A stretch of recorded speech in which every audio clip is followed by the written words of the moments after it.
I didn't even realize how far an HOA would go until they demanded access to my attic like they owned the air above my ceiling. It started with a message that hit my phone while I was halfway through a normal morning routine. I'd already done the easy things: coffee, a quick scan of my calendar, a glance out the window to make sure the trash bins weren't creeping past the line the HOA loved to measure with imaginary rulers. Everything looked calm, quiet, ordinary. And that's the trick with this kind of conflict. It always arrives dressed up like routine. The notice didn't sound routine. They claimed it was an emergency. They claimed they had authority. They claimed they needed attic access. And they claimed the deadline was 24 hours. That last part wasn't just a detail. It was a weapon. If you've never been targeted by a homeowners association, you might assume there are limits. You might think they'd schedule, explain, ask permission, or at least pretend to respect the basic idea that a home is private. You might think they'd be careful before demanding entry into the most personal part of someone's house. But the HOA didn't ask. They ordered. And as soon as I read it, I felt that specific kind of panic they aim for. The kind that makes you move fast, speak sloppy, and hand them leverage before you even understand the game. The hook was simple. If I didn't comply, they hinted there would be consequences. The kind of consequences that don't come with flashing lights, but do come with paperwork, shame, and threats that creep into every corner of your life. I put the phone down, stared at the ceiling for a second, and told myself one thing. If they wanted to come inside my house, they were going to have to earn it. Because I wasn't going to be bullied into opening my attic because someone on a board decided to flex. I took a breath, opened a notes app, and started a list. Every interaction. Every timestamp, every document. If they were going to treat my home like a shared space, I was going to treat their process like a crime scene. The neighborhood I lived in was the kind that looked perfect in photos. Neat lawns, clean sidewalks, matching mailboxes. The kind of place where people smiled at each other and then went inside to count how many days your holiday lights stayed up after the season ended. When I bought the house, I knew it came with an HOA. I read the documents, the ones that were written like a mix between a legal contract and a scolding note. I didn't love it, but I figured if I kept my place clean and didn't push boundaries, I'd be fine. That's how it always starts. You think you can coexist with the system. Then you learn the system doesn't coexist. It expands. My first year was quiet. There were little things, minor reminders that the HOA existed. A newsletter about approved paint colors. A gentle note about the height of a fence in a different part of the community. I nodded along and stayed out of it. Then the board changed. Not officially in a dramatic way, but enough for the air to shift. A few new members rotated in. The tone of the notices got sharper. The newsletters started reading like warnings. And the enforcement line became less about community standards and more about control. People started whispering. Not loudly, not in public. In driveways. At the mailbox. In quick side comments that ended with someone glancing over their shoulder. The HOA president, no real name needed, because the type is always the same, treated the neighborhood like a personal kingdom. The kind of person who loved rules until they applied to them. The kind of person who used protecting property values the way someone else might use, because I said so. I'd managed to stay under the radar because I didn't give them obvious hooks. My yard was neat. My house was maintained. My car stayed in the driveway. I attended exactly 0 meetings. But the trouble started in the most predictable way possible. I asked a question. Not an aggressive question. Not an insulting one. A basic, normal question after I received an oddly worded reminder about community compliance checks. I replied to the email and asked what authority they were using and what section of the governing documents supported the new language. I was polite. I kept it short. I even ended with a thank you. That was my mistake. Because with certain HOAs, asking for clarity is treated like an act of rebellion. After that, my name started appearing in the wrong places. A random inspection drive-through happened to slow down in front of my house. A reminder about visible storage arrived even though I had nothing visible. A general notice about unauthorized modifications went out, and someone casually suggested I should double-check my exterior fixtures. It was petty. It was indirect. It was the kind of pressure that makes you feel paranoid, because it's all deniable. And then one morning it became direct. The notice said the HOA needed attic access due to an urgent safety concern. It claimed the HOA had emergency authority. It said I needed to allow entry within 24 hours. It didn't mention what the concern actually was. It didn't mention who would enter. It didn't mention what they'd be doing. It didn't include any specific rule citation. It simply assumed obedience. At first, I almost reacted the way they wanted me to. I almost fired off a message demanding to know what they were thinking. I almost wrote a heated paragraph about privacy, property rights, and common sense. But I'd learned something from every petty letter and every passive-aggressive newsletter. The HOA thrived on emotion. Emotion created mistakes. Mistakes created violations. Violations created leverage. So I didn't give them emotion. I gave them process.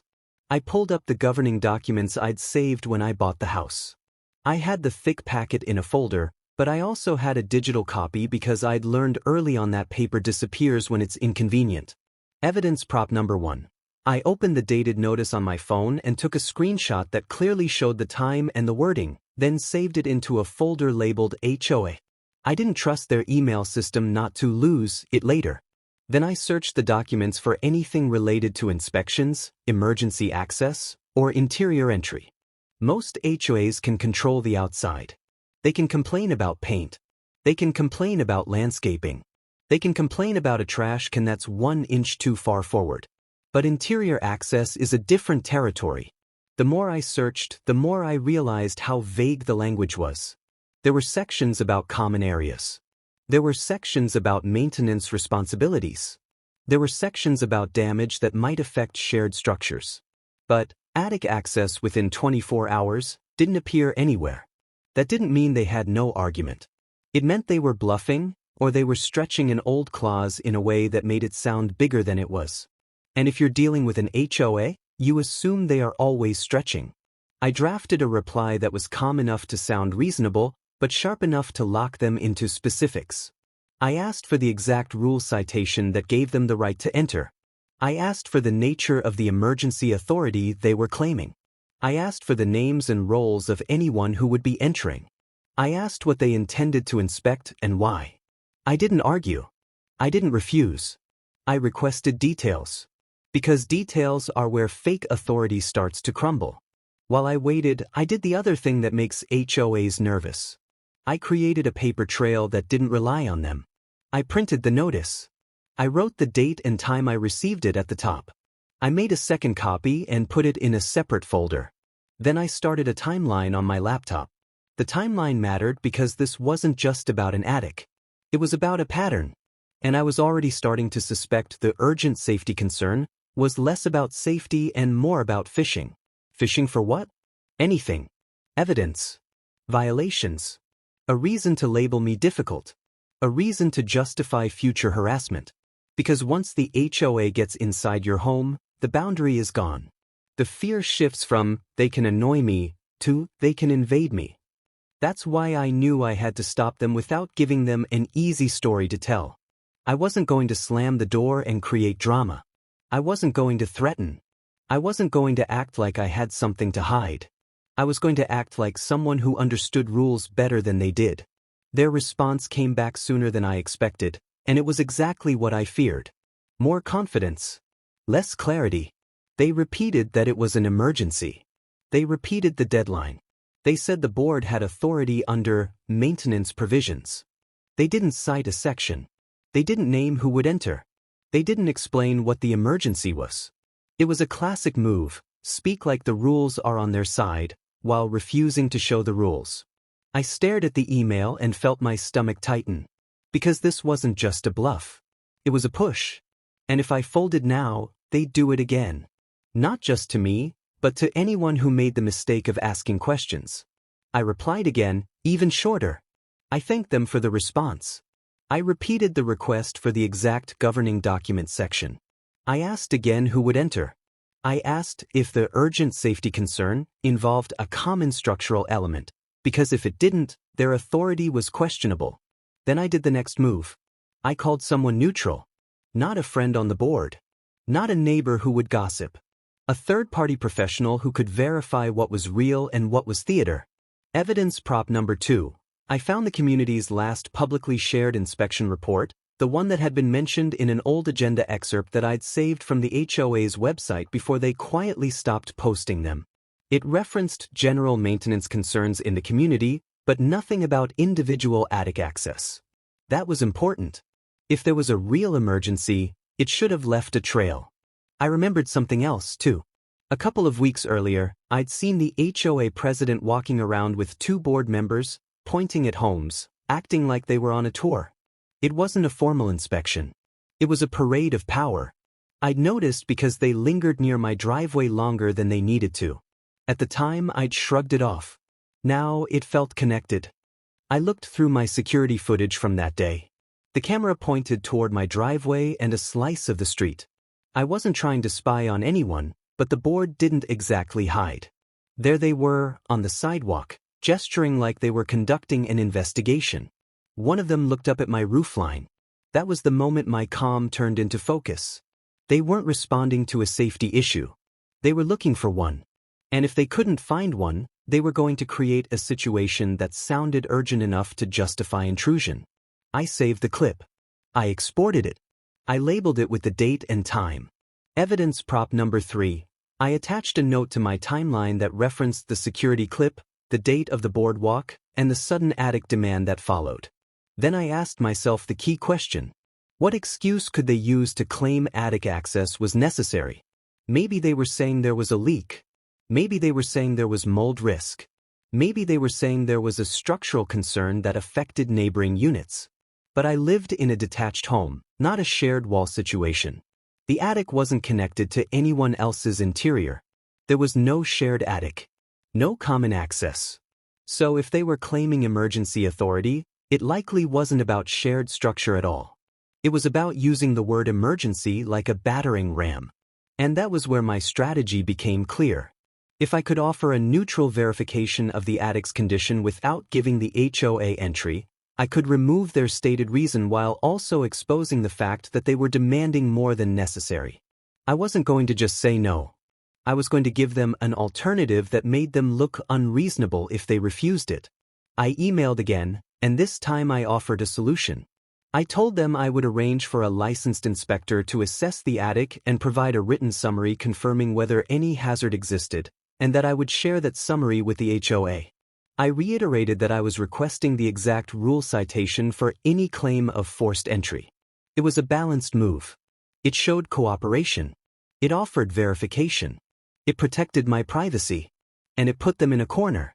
If their concern was real, they would accept neutral verification. If their concern was fake, they would insist on entering anyway. That's when I realized something else. This wasn't just about my attic. It was about control. They wanted to test whether I would comply when they used urgent language. They wanted to see if I would scramble, panic, and let them set the precedent. Because once you let an HOA inside your home once, the next time they won't even pretend it's an emergency. They'll call it routine. And then they'll call it their right. I waited for their response, and while I waited, I prepared for the possibility that they would try to show up anyway.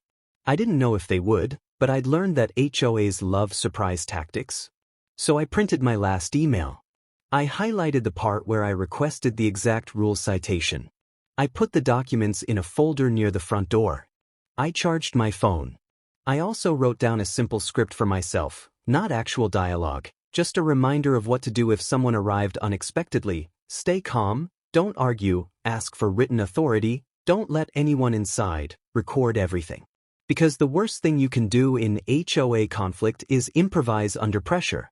A few hours later, my phone buzzed again. This time, the message was shorter, colder, and more aggressive.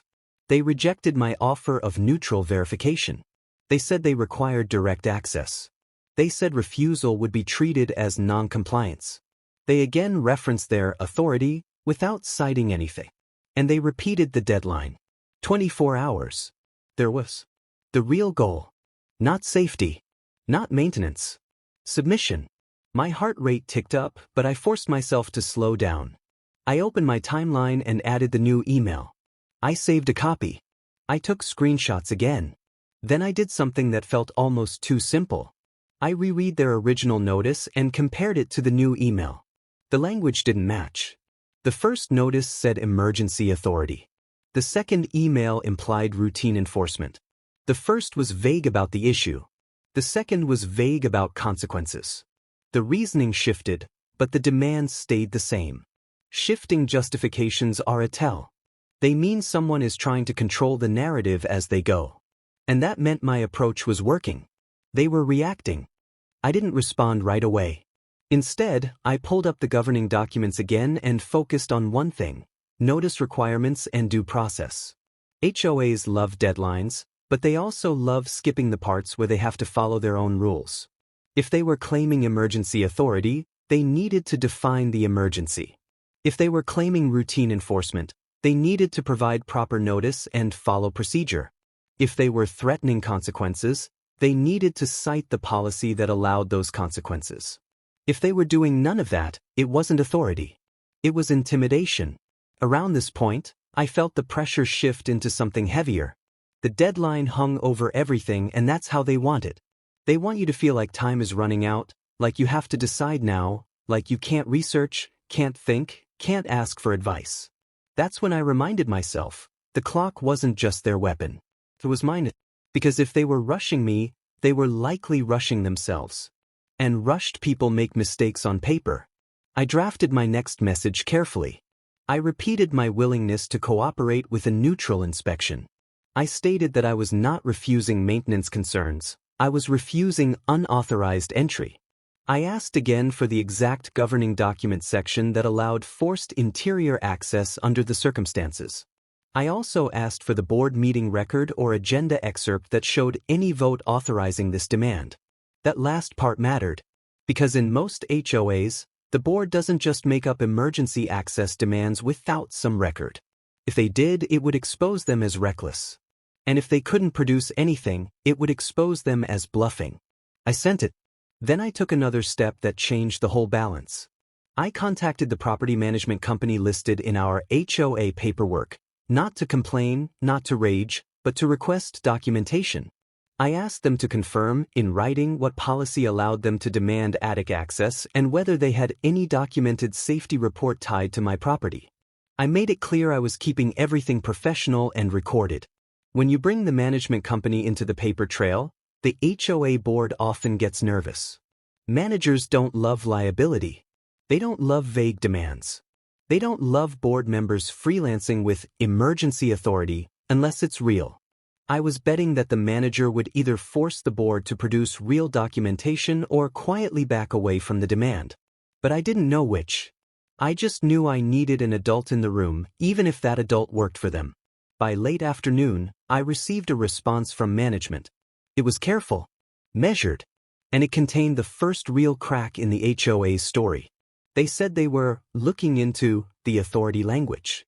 They said they would seek clarification from the board.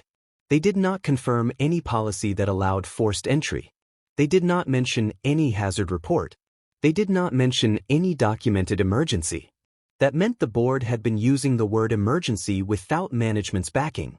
And now management was stuck in the middle, trying to avoid being dragged into something messy.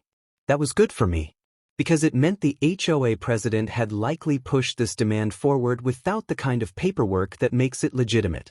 Still, the deadline remained. And as evening approached, the pressure hit again in a new way. I started getting that subtle neighborhood energy. The kind where you can feel people watching without seeing them. A car slowed down near my house, then kept going. Someone lingered near the mailboxes longer than usual. I didn't have proof of anything, but the timing felt intentional. The HOA wasn't just sending emails. They were trying to make me feel alone. And that's the part they count on most: social shame. They want you to think the neighborhood sees you as the problem. They want you to think you're the reason the board has to act. They want you to think you're about to become a story. I refused. I didn't knock on doors or involve neighbors. I didn't gossip. I didn't try to rally people. I just kept building my record. That night, I printed everything again. I organized the notices. I wrote a clean summary of events so far. I saved backups. I even drafted a brief statement that summarized my position in calm, non-emotional language, requesting authority, offering neutral verification, refusing unauthorized entry. Because if this turned into a hearing or an internal dispute, I wanted my version to read like the only reasonable one. And right before I went to bed, I received one more message. This one wasn't from management. It was from the board. The tone had changed completely. The confidence was still there, but now it had a sharper edge. They said they would arrive to conduct the inspection. They said they expected full cooperation. They said the situation would be documented. They didn't explicitly say they'd force entry. They didn't have to. The implication was enough. I stared at the screen, and for the first time all day, I felt genuine anger. Not because they wanted attic access. Because they were treating my home like a stage for their power trip. And in that moment, I made a decision. If they showed up, they weren't just going to face me. They were going to face a process they couldn't bully. I spent the next hour setting up what I needed. No drama. No traps. Just preparation. Phone charged. Folder by the door.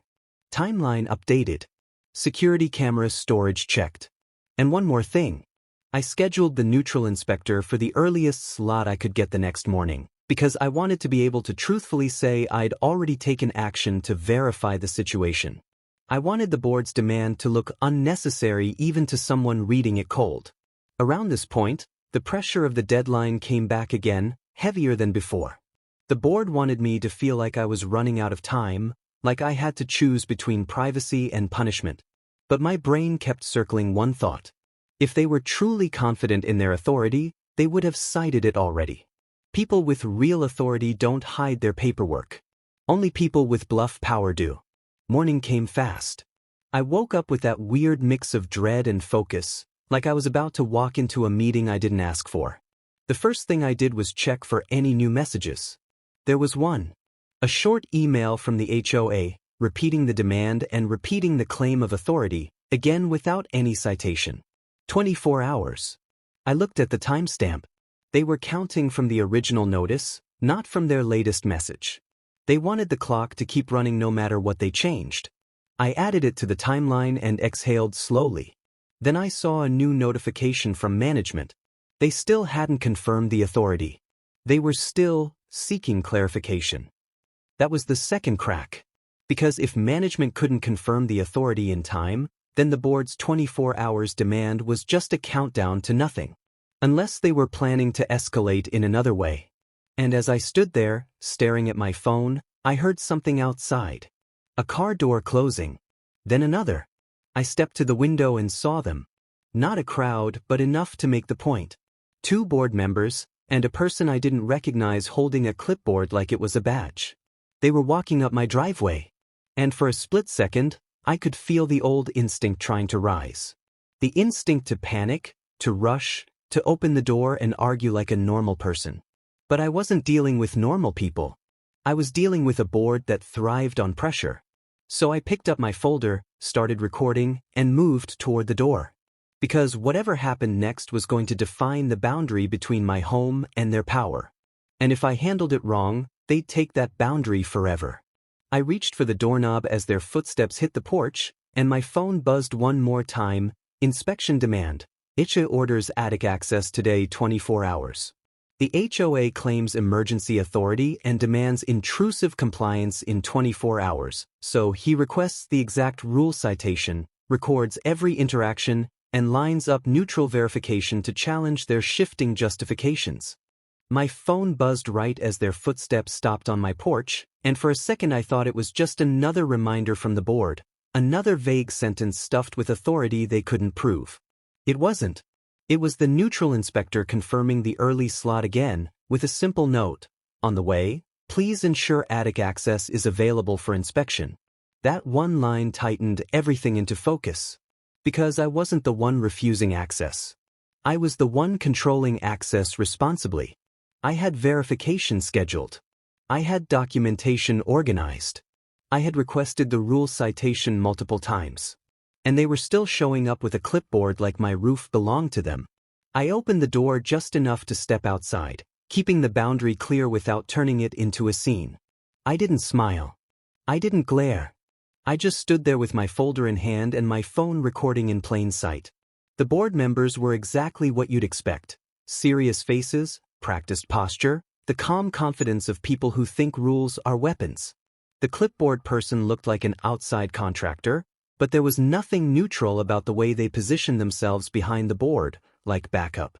The HOA president wasn't there, and that was the first interesting choice. They'd sent lieutenants, people who could provoke without taking the blame. They started with the same claim: emergency authority, attic access, deadline, compliance. I didn't argue. I didn't react to the tone. I simply asked for the exact governing document section that gave them interior entry rights under the circumstances, and I asked for a written statement describing the emergency condition they believed existed. They didn't have it. They tried to redirect with vague language about maintenance provisions and protecting the community. They leaned into the idea that I was being difficult. They implied that refusal would be noted. I didn't interrupt. I let them talk because when people are improvising authority, they always talk too much. Then I repeated the same 2 points again, slower. Exact rule citation. Written emergency description. One of them insisted they didn't need to provide that on the spot. That was all I needed.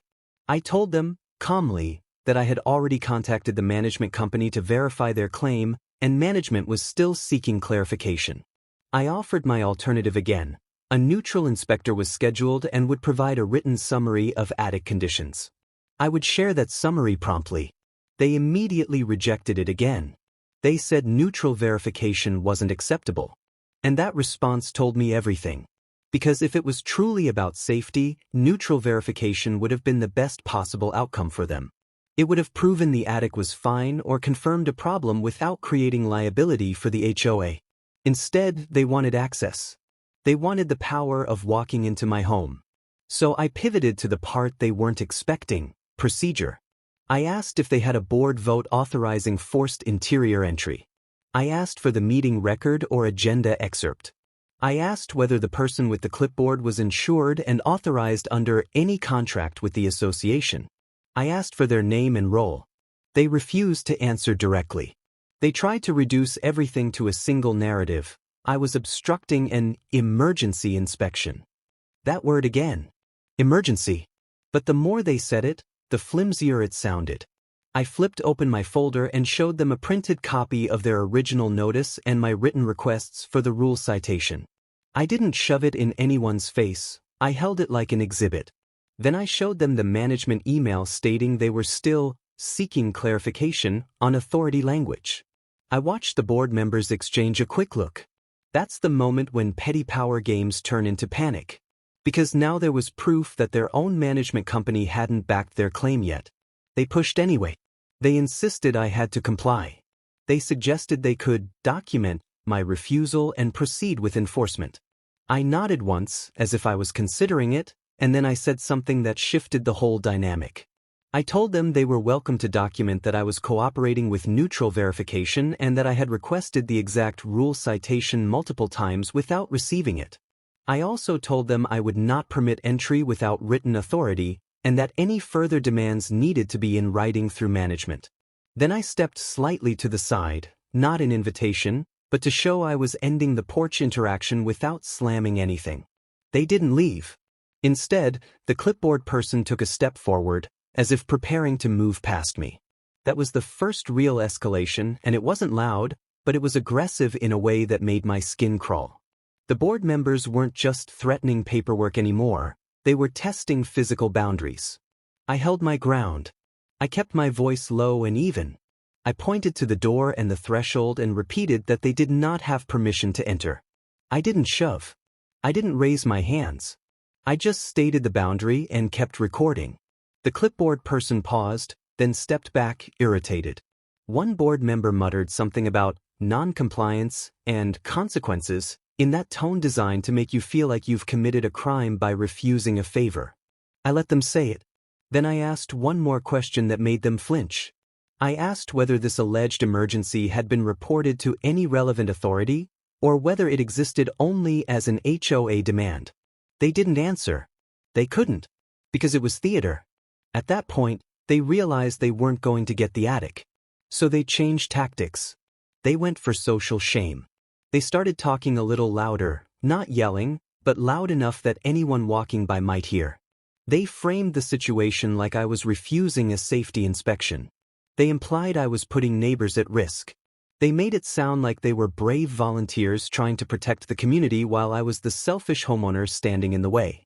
It was calculated. And it almost would have worked if I hadn't prepared. I responded the same way again. Neutral verification scheduled. Written summary available. Exact rule citation requested. No entry without written authority. Then I ended it. I went inside, closed the door, and locked it. The porch fell silent for a moment, then I heard footsteps retreating. I watched through the window as they walked back to their cars. The clipboard person looked annoyed. The board members looked angry. And as they drove away, I knew the next phase was coming.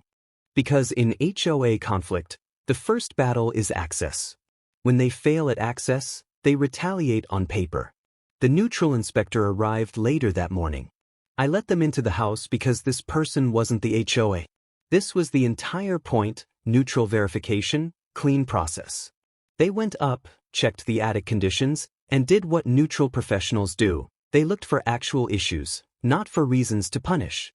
When they came down, their face told me more than their words did. Nothing urgent. Nothing dangerous. No emergency. They said they'd produce a short written summary confirming there was no visible hazard that warranted emergency intervention, and they'd include photos of the general conditions as supporting evidence. I felt relief, but it wasn't victory yet. Because I knew the HOA wasn't going to accept a neutral report that undermined their narrative. Sure enough, later that afternoon, I received the retaliation. A new notice. Not about the attic. About something else.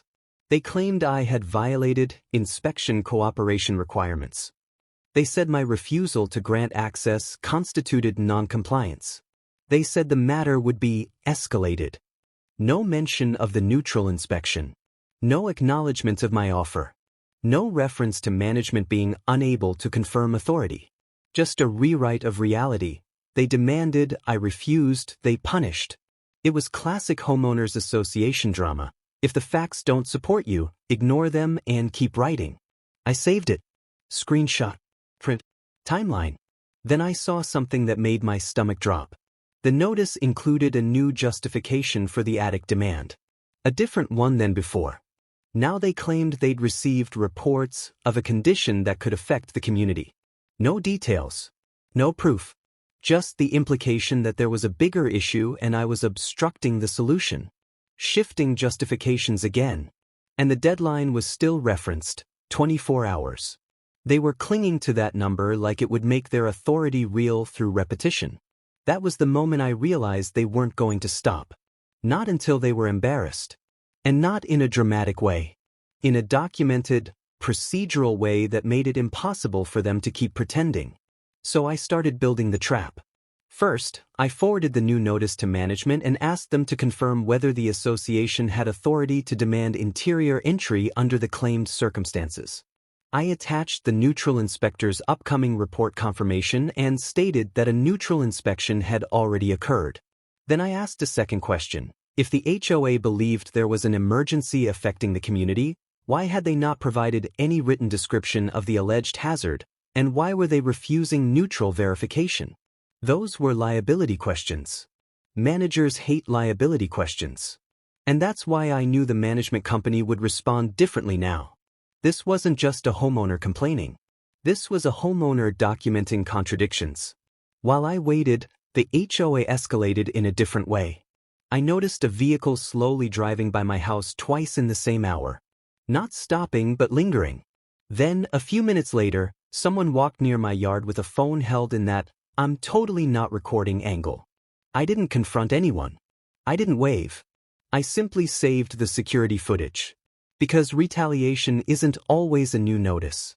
Sometimes it's the subtle pressure of surveillance, the kind that makes you want to retreat and comply just to make it stop. But I wasn't going to retreat.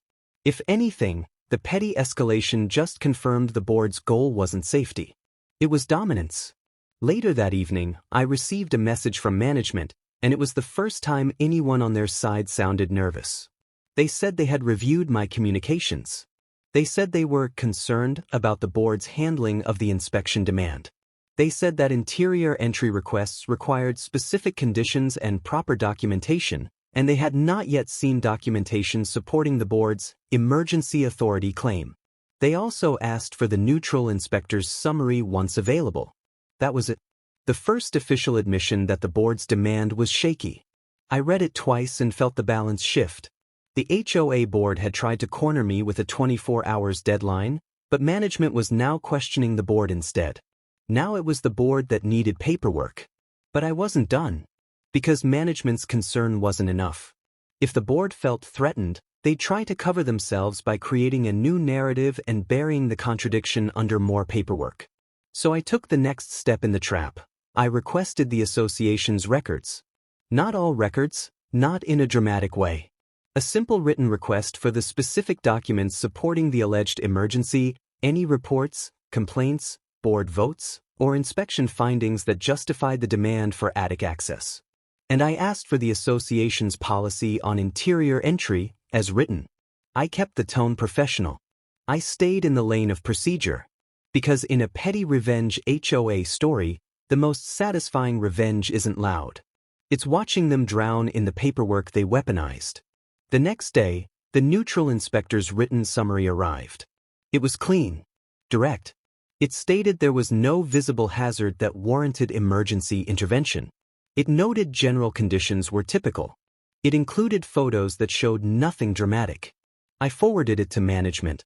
Then, because I knew the board would try to ignore it, I also sent a copy to the HOA board through the official channel, with a short message stating that neutral verification had been completed and that I remained willing to cooperate with legitimate concerns once proper authority documentation was provided. Again, not refusing. Cooperating responsibly. That message mattered.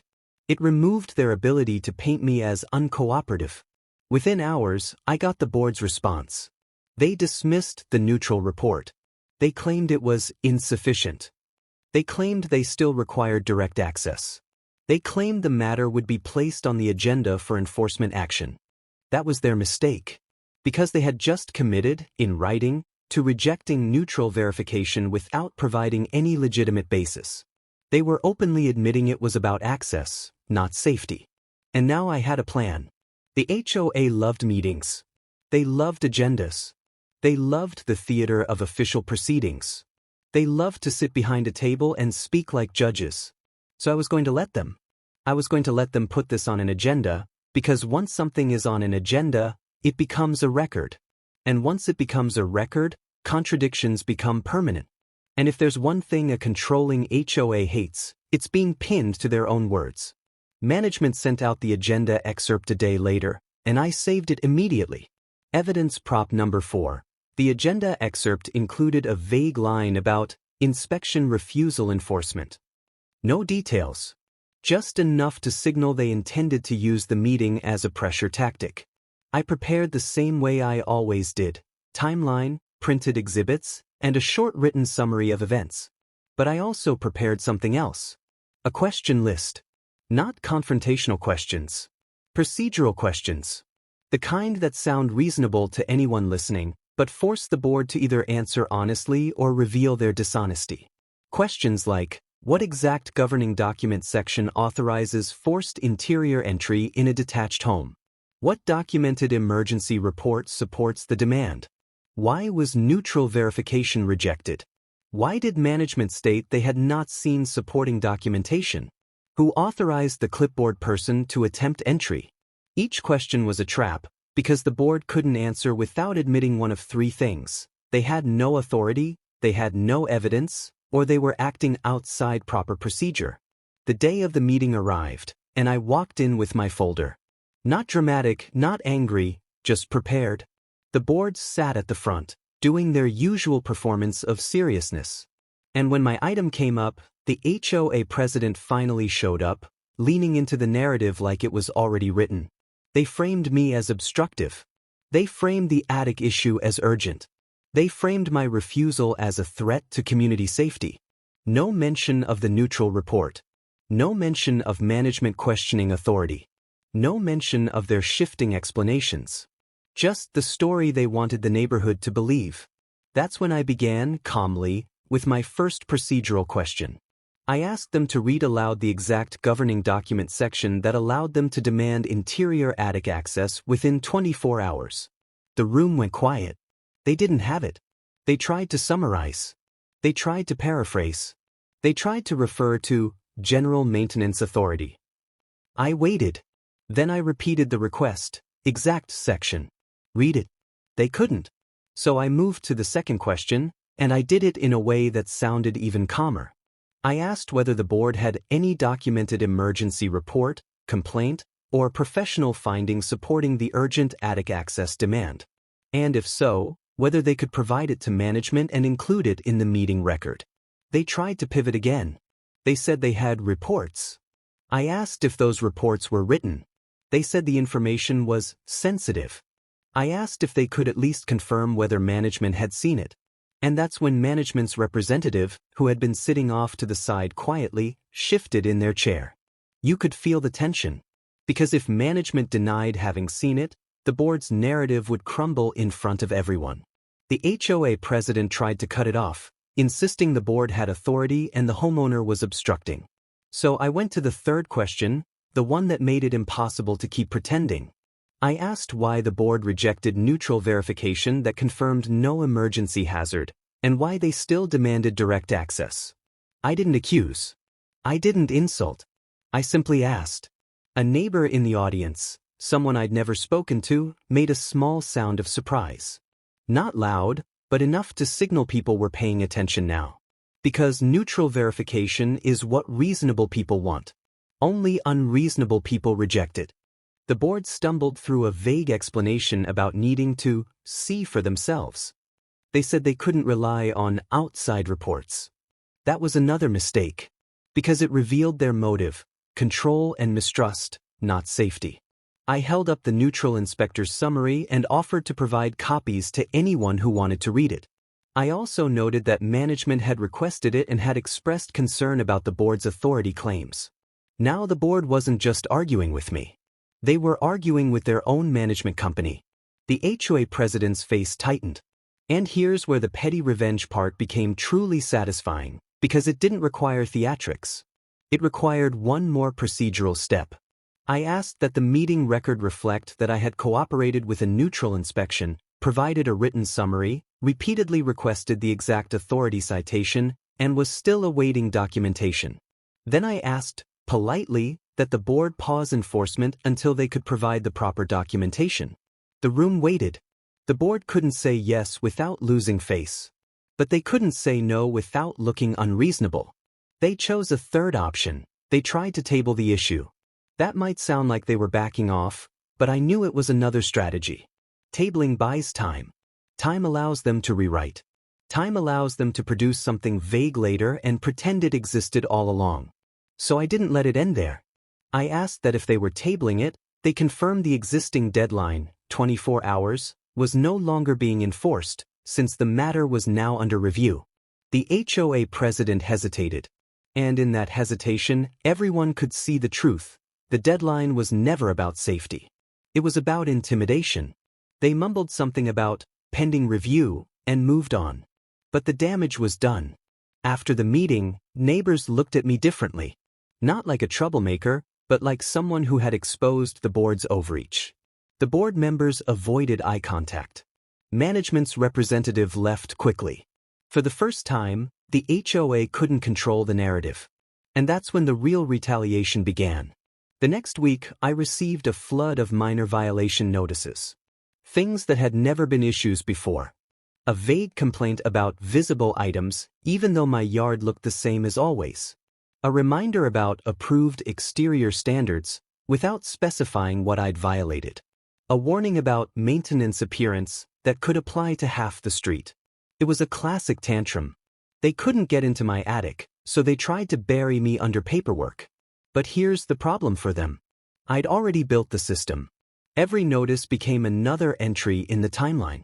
Every vague allegation became another request for specifics. Every retaliation became more evidence. And at this point, management had already signaled concern.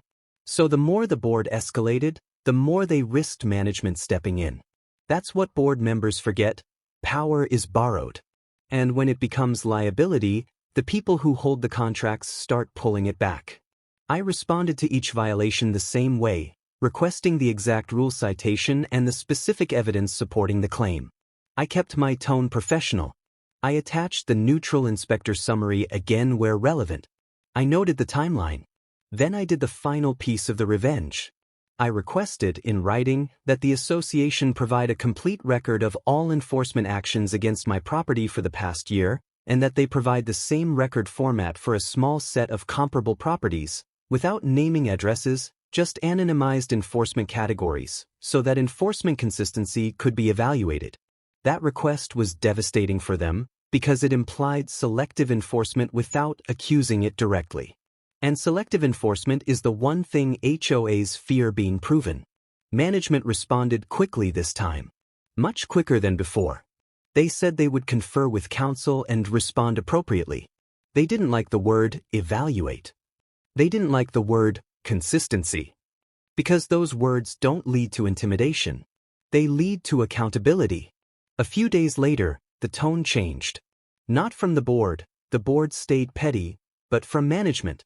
Management informed me that the board's interior inspection demand was being withdrawn pending review of policy language, and that any future interior access requests would require documented professional findings and proper notice. No apology. No admission. Just a quiet retreat. But it was the retreat that mattered. And then, something even better happened. At the next meeting, a new agenda item appeared: review of enforcement procedures and board communication standards. That wasn't there because the board suddenly wanted to be fair. It was there because management had likely warned them. Too much exposure. Too many contradictions. Too much liability. Neighbors started showing up to meetings. More than usual. People were asking questions. People were requesting records. People were paying attention. The HOA president tried to regain control by speaking louder and acting more confident, but confidence doesn't work when everyone has seen the paper trail. That's the part no one tells you about HOA nightmares. They aren't scary because of power. They're scary because of paperwork used as power. And once you learn to use paperwork back, the fear flips. It took a few more weeks for the board's retaliation campaign to burn itself out. The violation notices slowed. The vague reminders became less frequent. The drive-bys stopped. They didn't become friendly. They didn't become reasonable. They just became careful. Because they knew I wasn't reacting emotionally anymore. I was reacting procedurally. And the biggest win wasn't just blocking their attic access demand. It was forcing them to admit, through withdrawal and policy review, that they couldn't just declare emergency authority and invade someone's home. The HOA wanted to turn me into an example. Instead, I turned their overreach into a lesson the entire neighborhood could see.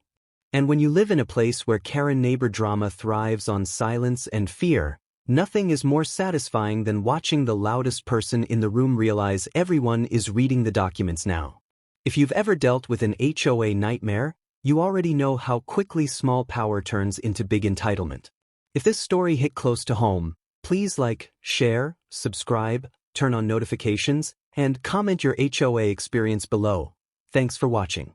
And if you think this was the end of the board's obsession with my property, just wait until you hear what happened when they tried to rewrite the rules after losing this fight, because the next clash was already brewing, and it started with a routine notice that didn't feel routine at all.